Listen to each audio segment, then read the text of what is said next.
MCC भनेको के हो, सर्वसाधारणले बुझ्ने भाषामा यसलाई कसरी परिभाषित गर्ने?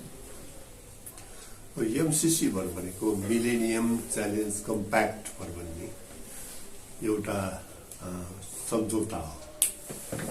यो मिलेनियम च्यालेन्ज कर्पोरेसन भन्ने एउटा संस्था छ, अमेरिकाको सरकारी संस्था, विदेशी सहायता सम्बन्धी संस्था हो। त्यो मिलेनियम च्यालेन्ज कर्पोरेसनले विभिन्न देशसँग मिलेनियम च्यालेन्ज कम्प्याक्ट र अर्को खालको सम्झौता पनि गर्छ। र अहिले एमसीसी भनेर नेपालमा जो बुझिँदैछ त्यो मिलेनियम च्यालेन्ज कम्प्याक्ट हो, जो चाहिँ 2017 नेपालमा सही हस्ताक्षर गरेको थियो यहाँको ज्ञानेन्द्र बहादुर कार्कीले, उताको जोनाथन नास भन्नेले गरेको थियो।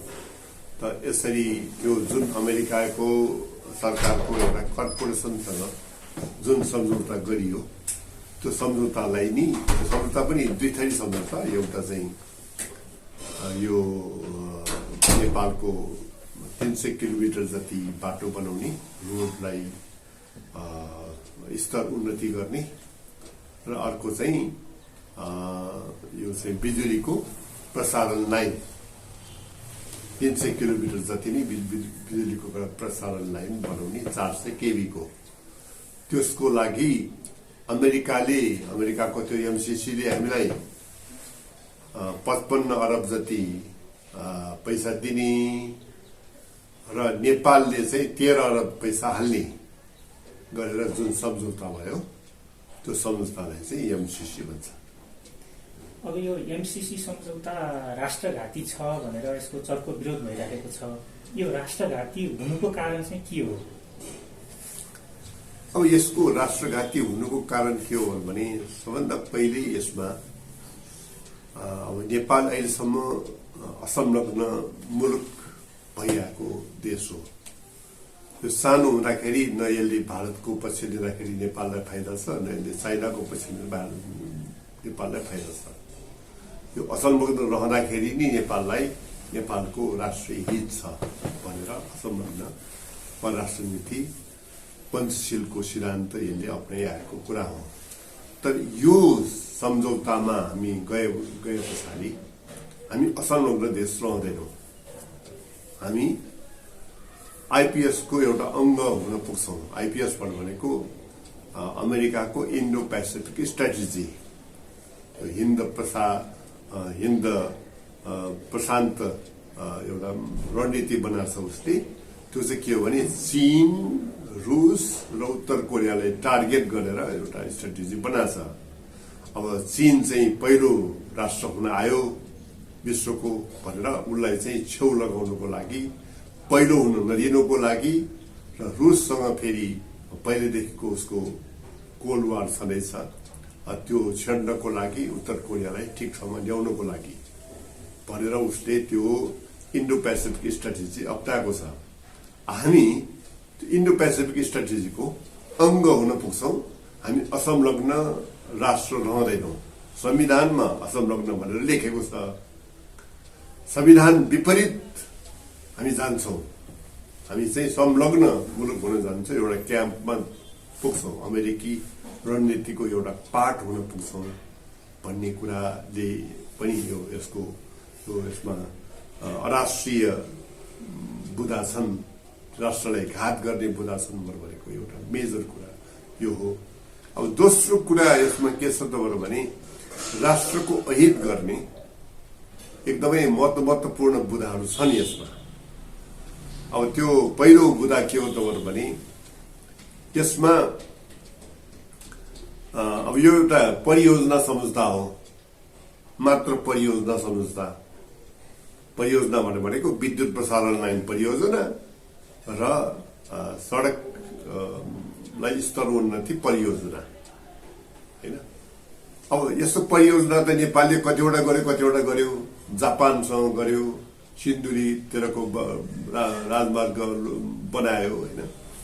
अब अरू देशहरू गर्यो, यता पोखरा काठमाडौँको त्यो जुन राजमार्ग बनायो हैन, अथवा लोकमार्ग बनायो।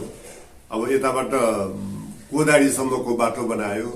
ती जम्मै योजनाहरू त्यो यसरी विभाजित भएका थिएनन्। किनभने भनेदेखि अब तिनीहरू चाहिँ संसदबाट पारित गर्नुपर्ने भन्ने खालको प्रावधान थिएन। तर एउटा परियोजना छ यो, तर परियोजना चाहिँ संसदबाट पारित गर्नुपर्छ भन्ने खालको कुरा ल्याइएको छ यसमा। अब यस्तो खालको परियोजनालाई चाहिँ हामीले संसदबाट पास गर्ने हो भने अब यो त नेपालले यता वीरगन्जबाट यहाँ रेल ल्याउला, त्यो पनि संसदबाट पास गर्नुपर्छ भनेर इन्डियाले भन्ला। चाइनाबाट केरुङको रेलवे आइपुग्ला, त्यसको पनि भन्ला। यो त नेपालको त यो संसद त खेलाचीको विषयवस्तु बन्ने भयो। किनभनेदेखि यस्तो सानो परियोजना पनि संसदबाट पारित गर्नुपर्छ भन्ने कुराहरू यसमा गरिएको छ। अब यो मात्र होइन, अब यो अब के अरे यो यस्तो परियोजना सम्झौता हो यो, तर यसलाई कानून भन्दा माथि राखेको छ। यसको 7(1) एमसीसी को 7(1) बुँदा नम्बरमा दफामा के लेखिएको छ भनेदेखि यो र त्यो सम्झौता कानून, नेपाली कानून र सम्झौता बाजिएको खण्डमा त्यो कानून चाहिँ रद्द हुनेछ, नेपाली कानून चाहिँ रद्द हुनेछ र त्यो सम्झौता लागू हुनेछ भन्छ। त्यो त नेपालको सार्वभौम सत्तालाई नै कता कता रक्षानमा मिल्काउने खालको कुरा भयो। यसले नेपालले सार्वभौम मुलुक बनाउँदैन। नेपालको कानून भन्दा यस्तो परियोजना सम्झौता माथि हुन सक्दैन। यो अन्तर्राष्ट्रिय सम्झौता भनेर भनिएको छ यसलाई। अन्तर्राष्ट्रिय सम्झौता त हो, तर अन्तर्राष्ट्रिय परियोजना सम्झौता हो हैन। परियोजना सम्झौताको हैसियत त नेपालको कानून भन्दा माथि हुन जाँदैन। कानून भनेपछि संविधान पनि आउँछ, तानेर आउँछ। त संविधान भन्दा पनि माथि हुन जाँदैन।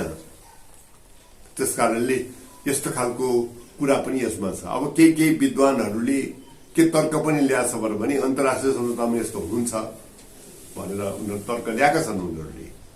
मेरो भनाइ के छ भनेदेखि त्यस्तो खालको अन्तर्राष्ट्रिय सम्झौता जसमा चाहिँ मानव अधिकारको कुरा हुन्छ, महिला अधिकारको कुरा हुन्छ, जनजाति अधिकारको कुराहरू हुन्छ, अन्तर्राष्ट्रिय व्यापारको कुरा हुन्छ, त्यस्तो खालको सम्झौतामा चाहिँ देशको कानून र त्यो जुट्यो भनेदेखि त्यो अन्तर्राष्ट्रिय सम्झौता हामी हुन्छ भन्ने चलन छ। तर यो त्यस्तो हो त? यो कुनै मानवाधिकारवादी हो? यो कुनै जनजातिको अधिकार सम्बन्धी हो? यो कुनै महिला अधिकार सम्बन्धी हो? त्यस्तो त के पनि होइन। यो त्यो अन्तर्राष्ट्रिय व्यापार सम्झौता पनि होइन। यो वर्ल्ड ट्रेड अर्गनाइजेसन क्रिएट गर्दाखेरि व्यापार सम्बन्धी कुरामा पनि कानून र यो जुट्यो भने त्यो हाबी हुन्छ भनेर लेखिएको थियो। तर यो त त्यो माथि के पनि होइन। एउटा सिम्पल प्रसारण लाइन सम्झौता हो र यो चाहिँ के अरे सडक निर्माण सम्झौता हो। त्यो सम्झौता पनि नेपालको कानून भन्दा माथि हुने भन्ने कुरा जो लेखिएको छ त्यसले दुई थोक गर्यो। एउटा त नेपालको कानूनलाई एकदमै यो के अरे खिल्ली उडाउने काम गर्यो। नेपालको संविधानलाई नै खिल्ली उडाउने काम गर्यो यसले। अर्को नेपाल प्रभुसत्ता सम्पन्न मुलुक हो भन्ने कुरा नि मानेन। त्यो कुरा पनि यसमा रहेको हुनाले यसको चाहिँ नेपालको राष्ट्रको हित भन्दा विपरीत छ भनेर भन्नुको कारण एउटा कुरा त्यो हो। अब अर्को कुरा पनि छ यसमा। अब यसको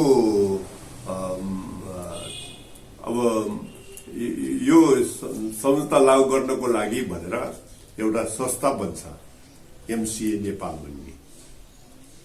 त्यो एमसीए नेपाललाई एमसीए नेपाल चाहिँ नेपालको सचिवको अर्थ सचिवको उसमा बन्नियो हैन, अध्यक्षतामा बन्ने भनेर लेखेको छ।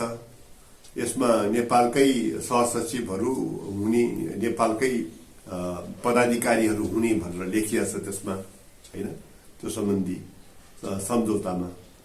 तर त्यसलाई यति अधिकार दिएछ कि त्यसले नेपालको मन्त्री परिषदको अधिकार प्रयोग गर्छ भनेर भनेको छ। नेपालको मन्त्री परिषदको अधिकार पनि त्यसले प्रयोग गर्छ। तर त्यसलाई नेपालको मन्त्री परिषदले चाहिँ नथिलाउन सक्दैन, तर एमसीसीले चाहिँ सक्छ भनिएको छ। यो के भयो त? यो नेपालको पदाधिकारी बसेर एउटा अङ्ग बन्ने, त्यो अङ्गले नेपालको मन्त्री परिषदकै अधिकार प्रयोग गर्ने होइन, र त्यसलाई नेपालको मन्त्री परिषदले चाहिँ कमा र फुल स्टप बदल्न पनि भन्न सक्ने, यस्तो हुन्छ कहीँ होइन? त्यस्तो पनि यसमा लेखिएको छ। यो त राष्ट्रघाती कुरा पनि यस्तो खालको संस्थामा जानु त होइन। र अर्को अब अरू पनि बुदाहरू छन् यसमा। एउटा यसको चाहिँ कार्यान्वयन सम्झौतामा यस्तो खालको बुदा छ कि यो सम्बन्धी सामान, यो सम्बन्धी जति एसेटहरू हुन्, त्यो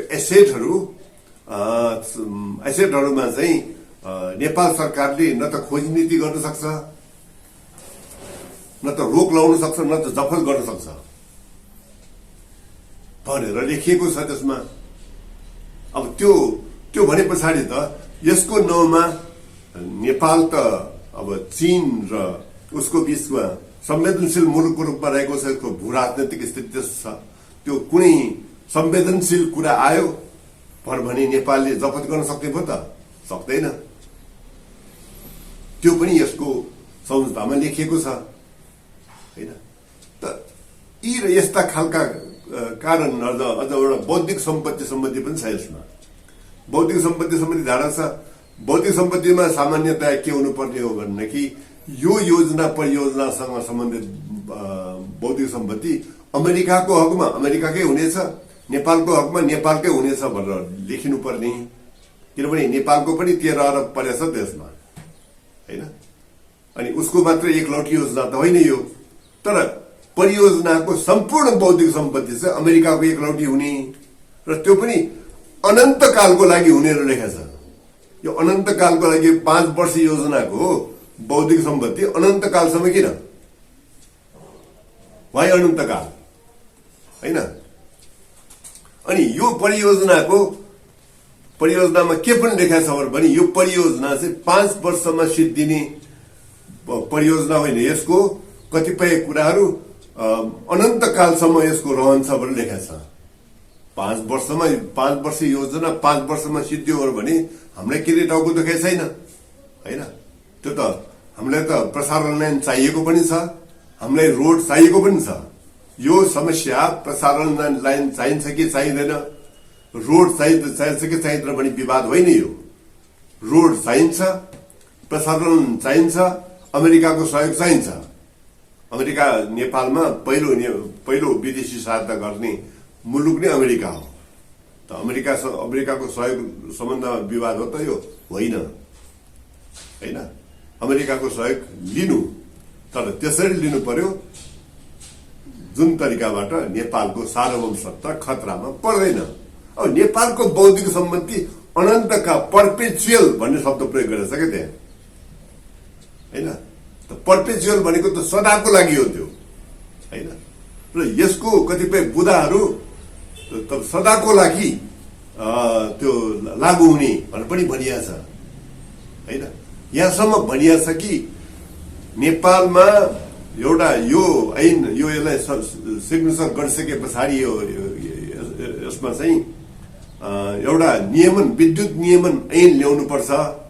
त्यो विद्युत ऐन नियमनमा बस्ने मान्छेले खुला के अरे उदार अर्थतन्त्र मानेको हुनुपर्छ भनेर पनि लेखेको छ। अनि नेपालले अपनाएको छ संविधानमा समाजवाद, जुन खुला अर्थतन्त्रको ठिक विरोधी कुरा हो होइन।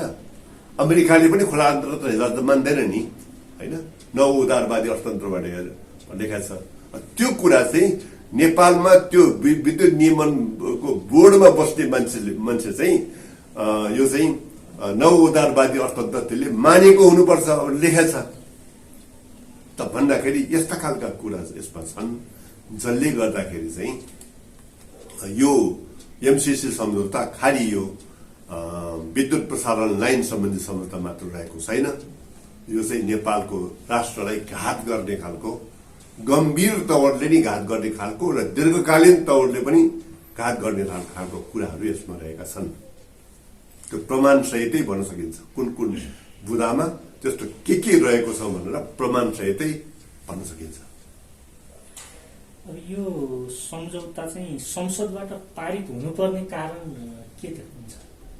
यसको दृढ कारण किनभनेदेखि यसको यो संसदबाट पारित गर्नुपर्छ भने पछाडि यो चाहिँ कानून सरह भयो। यसलाई कानून सरह बनाउने ताकि सबै दलहरू नाका चालले यसलाई मान्नको लागि बाध्य होस्। एउटा सरकार यो खालि संसदबाट पास गरेन भने पनि एउटा सरकारको ठाउँमा अर्को सरकार आए पछाडि यो सम्झौतालाई रद्द पनि गर्न सक्छ। तर त्यो अब रद्द गर्न नपाउने गर्ने कानून सरह बनाउने यसलाई ताकि यो चाहिँ यसको हैसियत चाहिँ यहाँको कानून यहाँको संविधान बराबर होस् भन्ने मूल उद्देश्य चाहिँ यो देखिन्छ। र यो पार्टीहरूले चाहेर पनि के गर्न नसक्ने यहाँको ब्युरोक्रेसीले नाकासालले मान्नुपर्ने बनाउनुको लागि यो गर्न लागेको।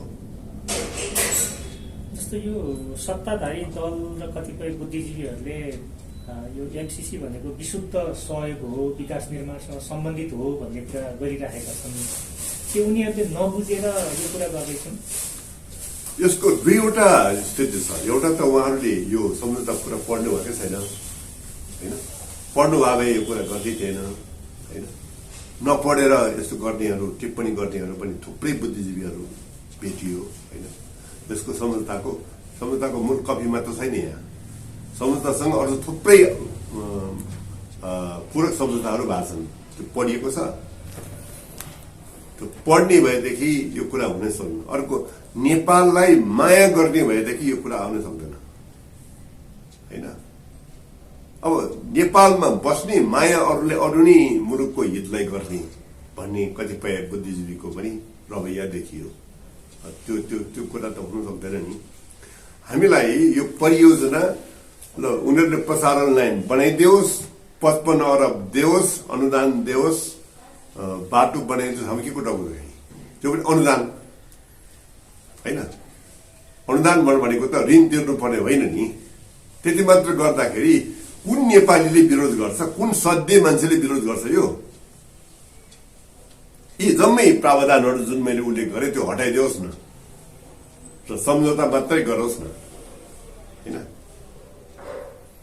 त्यसमा त नेपाललाई कुनै विरोध हुने हामी साराका सारा यो त अहिले राष्ट्रिय विवादको विषय बनेको छ। महाकाली सम्झौता पछाडिको सबभन्दा धेरै विवादित सम्झौता यही भएको छ होइन र।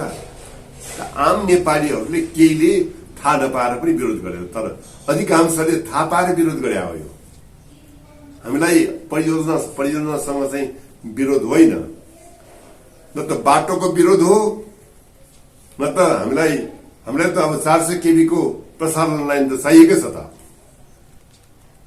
यसको विरोध होइन होइन।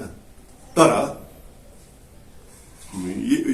यी शर्तहरू जुन मैले भर्खरै उल्लेख गरेँ त्यो त्यसमा रहेको हुनाले त्यसले नेपालको दीर्घकालीन हित गर्दैन भनेर विरोध हो। फेरि अर्को एउटा कुरा पनि छ के यसमा।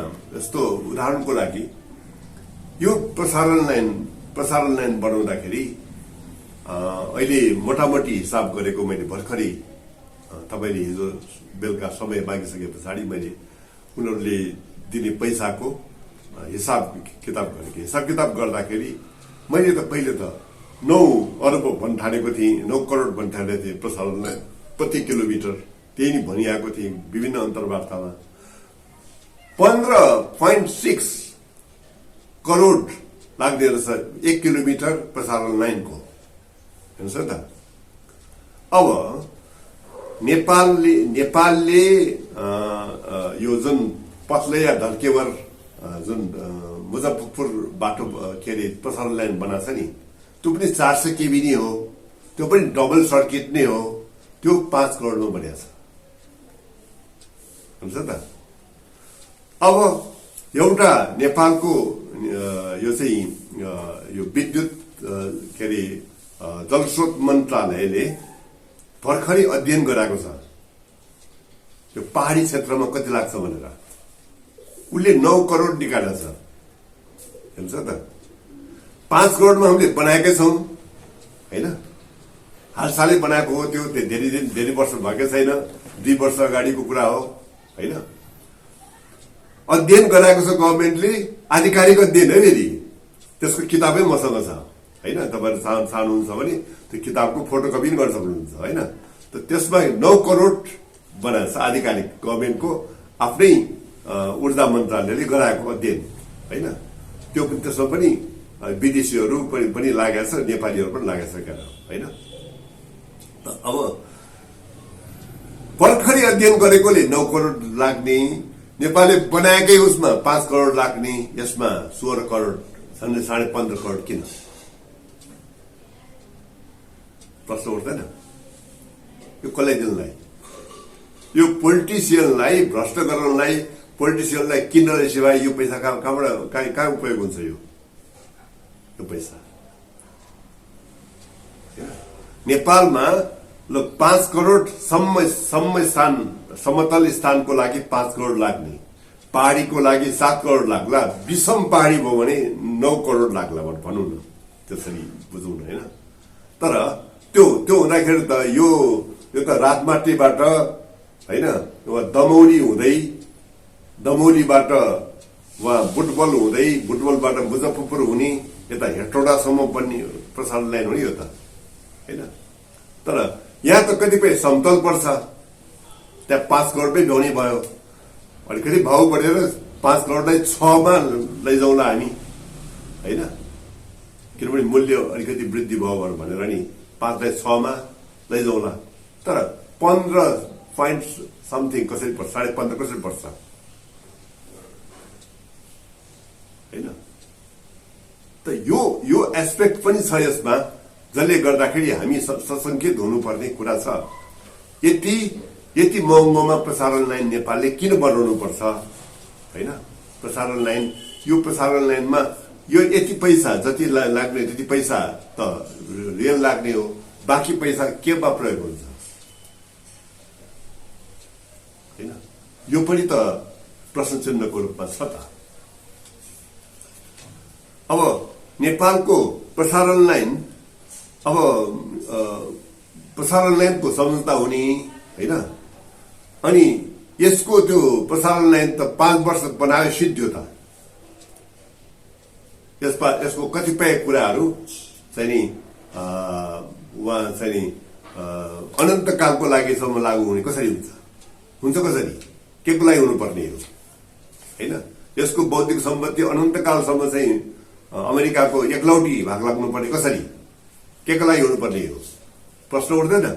नेपालीहरू अब लाटा त छैनन् त, उनीहरू सम्झौतालाई अक्षर पढ्न सक्छन्, त्यसको भाषा बोल्न सक्छन्। भाषा फेरि यस्तो क्लिष्ट प्रयोग गरिरहेछ कि म त अंग्रेजीमै ग्रेजुएट गरेको मान्छेलाई पनि बुझ्न गाह्रो हुने त्यस्तो खालको भाषा छ होइन।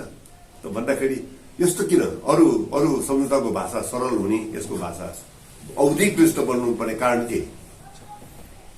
फेरि एउटा मलाई प्रश्न उठेको कुरा के त भने, अमेरिकाले दिने एउटा अनुदानको सम्झौता हो, नेपालले लिन्न भने पछाडि त कुरा सिद्धियो त होइन।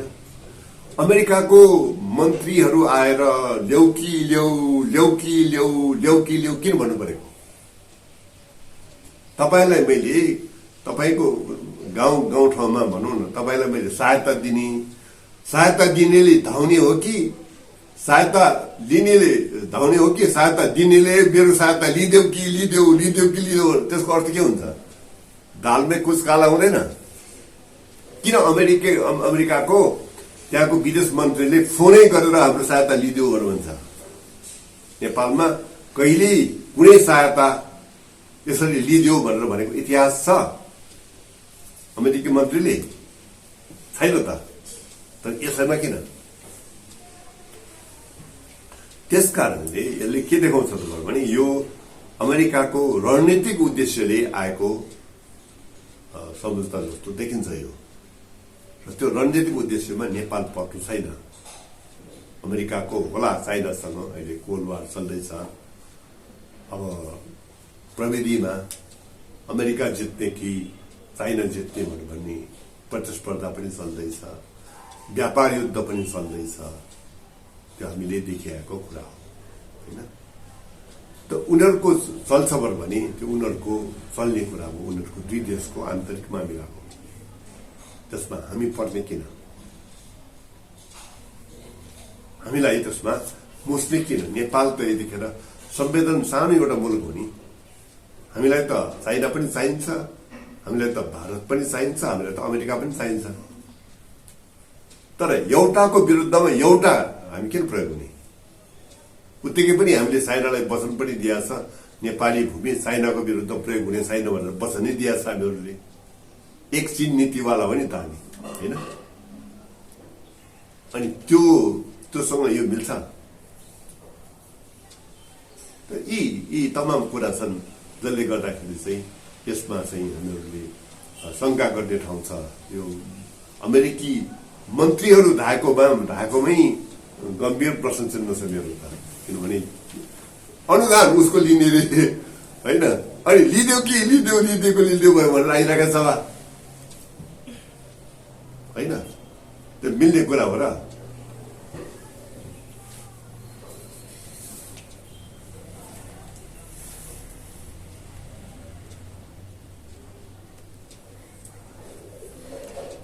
अब यो एमसीसी सम्झौता नेपाल र अमेरिका बीचको सम्झौता हो, तर यसलाई भारत पनि सहमत हुनुपर्ने भन्ने पूर्व शर्त त्यहाँ उल्लेख गरिएको छ। यसमा भारतलाई सहमतिमा ल्याउनु पर्ने कारण चाहिँ के रहेछ? त्यो त के हो भने यहाँ यो प्रसारण लाइन जो बनाउन लागेको छ, त्यतिखेर बनाउँदाखेरि नेपालमा लोड सेडिङ थियो होइन। अनि लोड सेडिङ थियो र त्यो लोड सेडिङलाई हटाउनलाई भनेर यो सम्झौतामा देखिया छ। लोड सेडिङ हट्दाखेरि नेपालको गरिबी हट्छ भनेर देखिया छ। तर यो यसको उद्देश्य चाहिँ के बनाएको छ भने यहाँबाट आएको बिजुली भारत निर्यात गर्ने हो। बुटबलबाट गोरखपुरसम्म त प्रसारण लाइन नै बन्दैछ यो यही अन्तर्गत। अनि उहाँ प्रसारण लाइन बन्नलाई त भारतसँग सोध्नु पर्यो। त्यो भारतसँग सोधि पनि सकेको छ र अनि त्यहाँ पछाडि त्यो ऊ पनि गरिसकेको छ। जबकि संसदमा हस्ताक्षरै भएको छैन, संसदले अनुमोदन नै गरिसकेका छैन होइन। दुईवटा कुरा छ, एउटा त यो स्वीकृति लिइसकेका छ, अर्को एमसिए नेपाल भन्ने संस्था जो अघि मैले भने जो यति धेरै स्वायत्त छ कि नेपाल सरकार भन्दा पनि पावरफुल हुने ढङ्गले स्वायत्त छ होइन। त्यो संस्था पनि गठन भइसकेको छ र त्यसले 3 अरब रुपियाँ खर्च पनि गरिसकेको छ। यो कसरी मिल्ने कुरा हो? सम्झौता संसदबाट अनुमोदन नभइकन लागू नै हुँदैन होइन। एमसीसी को नेपाल पार्टी भइसकेका छैन। भारत अमेरिकाले अहिलेसम्म एक थोपो एक कौडी पैसा दिइसकेका छैन। तर त्यो सम्झौताको कैयन कुराहरू भट्टाभट सरकार लागू गर्दैछ। सरकारले हरेक वर्षको बजेटमा एमसीसी को लागि भनेर पैसा राख्दैछ।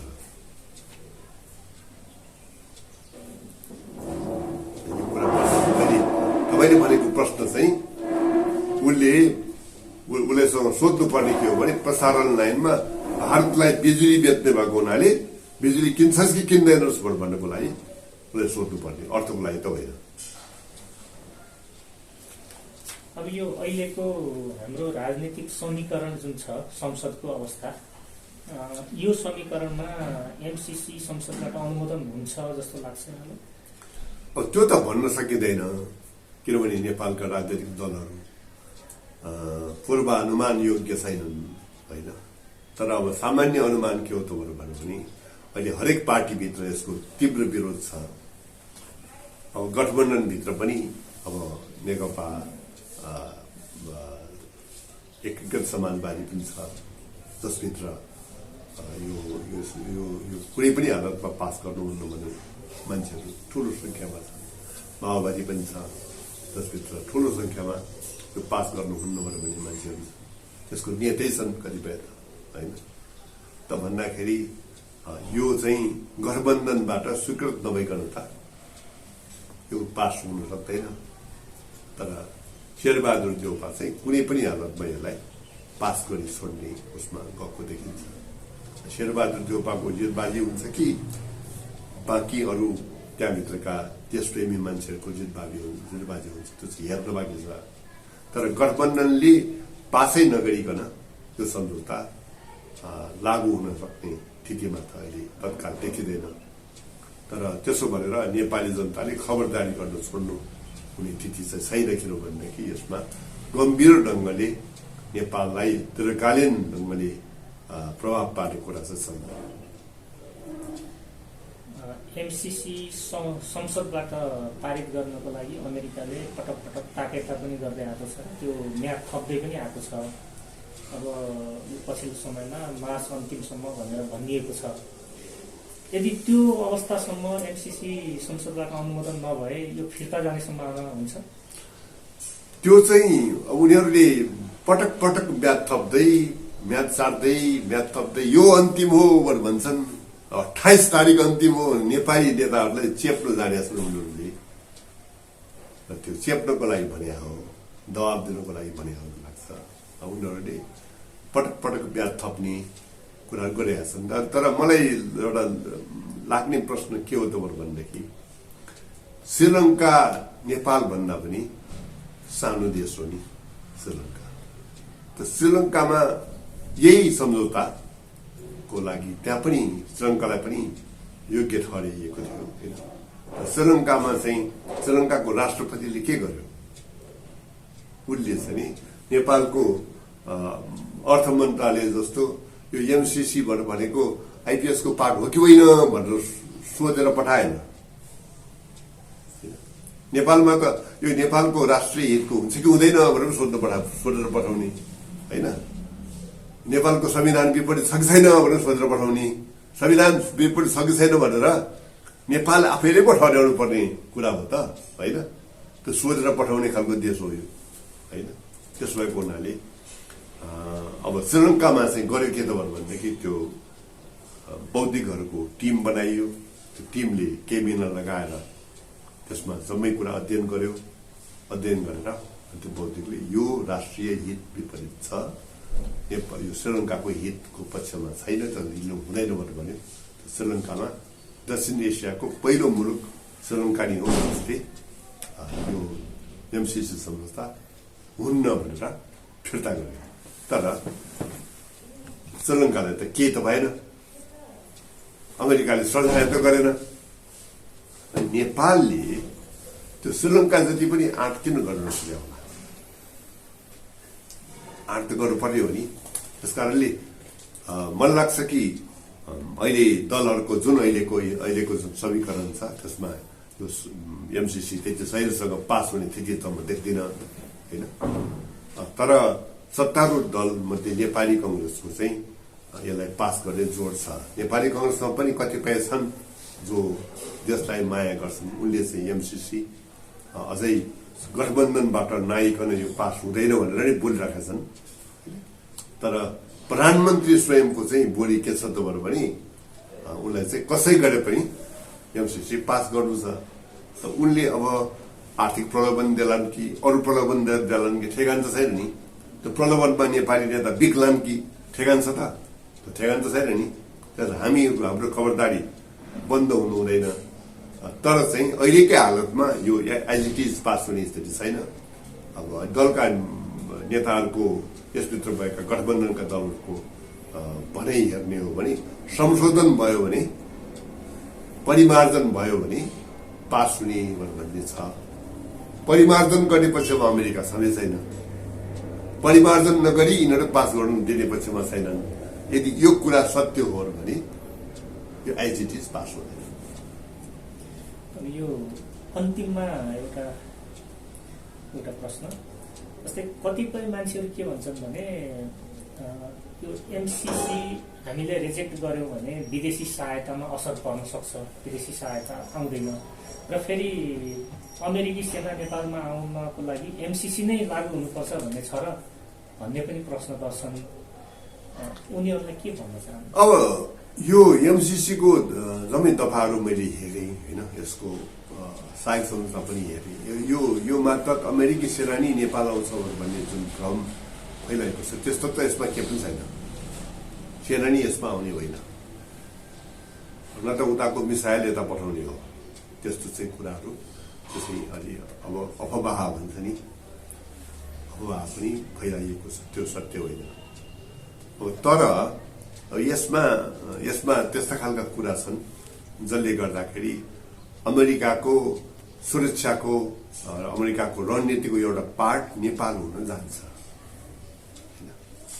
अमेरिकाको एसिया पेसिफिक स्ट्राटेजी भन्थ्यो पहिला, इन्डिया मिसेपछि इन्डो पेसिफिक स्ट्राटेजी भयो। इन्डो पेसिफिक स्ट्राटेजीको नेपाल एउटा पार्ट हुन जान्छ। इन्डो पेसिफिक स्ट्राटेजीको पनि यो एउटा आर्थिक पार्ट हो। उनीहरूले एमसिसी लागू गरे पछाडि, एमसिसी को ऐन लागू गरे पछाडि के गरेछ भनेदेखि यसको तीनटा पाङ्ग्रा गरेछ। एउटा पाङ्ग्रा आर्थिक सहायताको पाङ्ग्रो, अर्को फौजी हैन, अर्को राजनीतिक।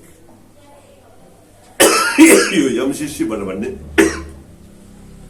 जो कर्पोरेसन मिलेनियम च्यालेन्ज कर्पोरेसन छ त्यसको अध्यक्ष स्वयं चाहिँ अमेरिकाको परराष्ट्र मन्त्री हुने व्यवस्था गरिएको छ। भनेपछि यसमा बिल्कुलै अमेरिकाको परराष्ट्र नीति योसँग त गाँसिएर आउने भयो होइन। तर एमसिसी को अध्यक्ष अमेरिकी परराष्ट्र मन्त्री कसरी हुन्छ त? अमेरिकाको जो फौजी रणनीति हो यसको उपाध्यक्ष आफै चाहिँ नि को हुन्छ त भनेदेखि अमेरिकाको रक्षा मन्त्री त्यो एमसिसी हो। यस्तो गरिएछ।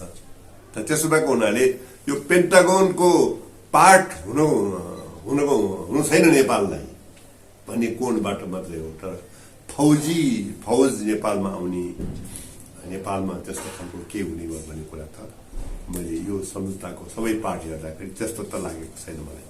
तर यो अन्तर्गत अब उसका सामानहरू नि आए, ऊ अनन्तकालसम्म यो सम्झौता सकेर पनि बस्ने भयो भने हामीले समस्या थोरै भयो।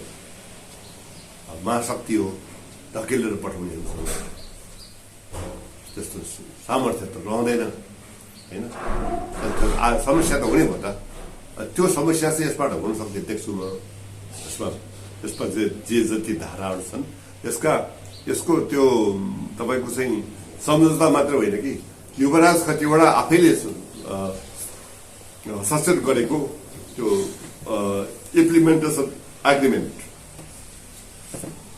सम्झौता कार्यान्वयन सम्झौता होइन, त्यो आफै डेन्जरस थियो। कसरी युवराज खतिवडा जस्तो मान्छेले यो हस्ताक्षर गर्यो होला भन्ने प्रश्न चिन्ह उठ्ने खालको सम्झौता छ यो। जसमा मैले भने नि कि चाहिँ नि एमसिए भन्ने जो अहिले संस्था बनेको छ त्यसको गठन आदेश पनि जारी भइसक्यो होइन। जबकि सम्झौता संसदबाट पासै भएको छैन होइन। गठन आदेश जारी भइसक्यो, खर्च त्यति गर्न थालिसक्यो होइन। त्यो कहाँ छ त भने इम्प्लिमेन्टेसन एग्रिमेन्टमा छ। त्यो मूल सम्झौतामा पनि छ, मूल सम्झौतामा अलिकति छ। त्यसलाई अब यस्तो खालको अधिकार दिएछ कि त्यो नेपाल सरकारप्रति उत्तरदायी नहुने तर एमसिसीलाई हरेक कुरा रिपोर्ट गर्नुपर्ने बनाइएको छ। जबकि नेपालको अर्थ सचिवको अध्यक्षतामा गठन हुने कुरा हो। त्यो कसरी हुन्छ? कसरी सोध्न सकेको नेपाली राजनैतिक दलहरूले कि एउटा नेपालमा नेपाल सरकारको यो त गजबको कुरा के छ त भनेदेखि नेपालमा बाटो बनाउनलाई सडक विभाग छँदैछ होइन। यो प्रसारण लाइन बनाउनलाई प्रसारण लाइन बनाउने अलग्गै एउटा निकाय छँदैछ। यो एमसिए किन चाहियो? एमसिए नेपालमा जरुरी थियो। एमसिए एउटा यो पैसाको हिसाबले पनि यो ठुलो पैसा होइन, किनभने 55 अरब पैसा भनेको वर्षको 11 अर्ब हो। 11 अरब त नेपालमा यो सांसद विकास कोषमा पनि गइरहेछ छैन र, ठुलो पैसा त दिन लागेर होइन नि। एकचोटि डल्लो सबै 11.55 गर्दाखेरि मात्रै धेरै देखिया हो होइन। वर्षमा झार्दाखेरि कति हुन्छ त्यो? 11 अरब पैसा त हो होइन। 11 अरब पैसाको लागि नेपालले छुट्टै विद्युत नियमन ऐन जारी गर्नुपर्ने, छुट्टै विद्युत नियमन रेगुलेटरी बडी बनाउनु पर्ने, छुट्टै यो विद्युत प्रसारण लाइन भन्दा अलग्गै छुट्टै एउटा गठन गर्नुपर्ने, एमसिए सरकार भन्दा पावरफुल एमसिए बनाउनु पर्ने, त्यस्तो के हुन्छ होइन। त्यसो भएको हुनाले यो जम्मै कुरा नेपालका दलहरूले गरेको। यसमा 4वटा पार्टीका प्रधानमन्त्री मुखिया छन्। तपाईँको चाहिँ सुशील कोइराला पनि यसमा थिए, शेरबहादुर देउपा यसमा थिए, प्रचण्ड यसमा थिए, अनि तपाईँको केपी ओली यसमा थिए। 4 प्रधानमन्त्री देशमा मुछिएका छन् नि। यो 4 प्रधानमन्त्रीले के हेरेर बसेको कि यस्तो खालको सम्झौता नेपालमा हस्ताक्षर हुन्छ? यसबारे कुनै दलले आफ्नो दलमा छलफल गर्यो? सही गर्नु, राष्ट्रलाई व्यापक रूपमा घात गर्ने खालको कुरा यसमा छ। तर यो सम्झौतामा सही गर्नु अगाडि आफ्नो पार्टीमा छलफल त भयो। कांग्रेसले कांग्रेसमा छलफल गर्यो, एमालेमा छलफल गर्यो, यो कुरा माओवादीले गर्यो र यो उसले गर्यो। त्यो छलफल कसैले गरेको देखिँदैन, चाटाक सुटुक गरेको देखिन्छ। यो त धन्न हामीहरूले धन्यवाद दिनुपर्छ कि यो चाहिँ संसदबाट पास हुनुपर्छ भनेर भन्ने कुरा गलत कुरा हो। तर त्यो कारणले बहस भइरहेछ कि अहिले होइन। तर यो त साटसुट पास हुने रहेछ नि त। यो त यदि गभर्मेन्टले मात्र सही गर्ने कुरा यसो भएको भएदेखि त यो त लागू भइसक्ने रहेछ नि त्यो त होइन। त्यस कारणले त्यो बहस जो भइरहेको छ त्यो राम्रो भइरहेको छ होइन। एमसिसी सम्झौता लागू हुनु पूर्व चाहिँ कतिपय शर्तहरू राखिएको छ होइन। जस्तो यहाँले भन्नुभयो विद्युत नियमन विधेयक ऐन आइसक्यो। त्यसपछि जग्गा र वन विद्युत नियमन त्यो उनी रेगुलेटरी बडी नै बन्नु पर्ने त्यो बढिसक्यो। हजुर, त्यो सँगसँगै जस्तै अब जग्गा प्राप्तिको कुरा भयो, वन प्राप्तिका प्रक्रियाहरू भयो, सँगको सहमतिको कुरा यहाँले ल्याउनुभयो। यो वन र जग्गा प्राप्तिको कुरा कहाँ पुगेको छ, त्यसको बारेमा केही जानकारी छ? वन र जग्गा प्राप्तिको लागि अब यसले एमसिएले प्रक्रिया सुरु गरिसकेका छ। प्रक्रिया कहाँ पुग्यो एक्ज्याक्टली त्यो त मलाई थाहा छैन। तर यसले प्रक्रिया चाहिँ संसदले यो सम्झौता पास गरेको छैन, यो प्रक्रिया सुरु भइसक्यो। पट्टाभट त्यो प्रक्रिया सुरुवात भएको छ। गभर्मेन्ट चुप लागेर बसेको छैन, भट्टाभट लागू गर्न थालेछ उसले। यो जग्गा अधिग्रहणको लागि पनि सूचना जारी गरेको देखिन्छ होइन। वनको लागि पनि उसले चाहिँ प्रक्रिया सुरु गरेको देखिन्छ। त्यो कहाँनिर एक्ज्याक्टली पुग्यो त्यो म त यतिखेर भन्न सक्दैन होइन। तर त्यो चाहिँ प्रक्रिया चाहिँ सुरु भएको कुरा चाहिँ त्यो निश्चित छ।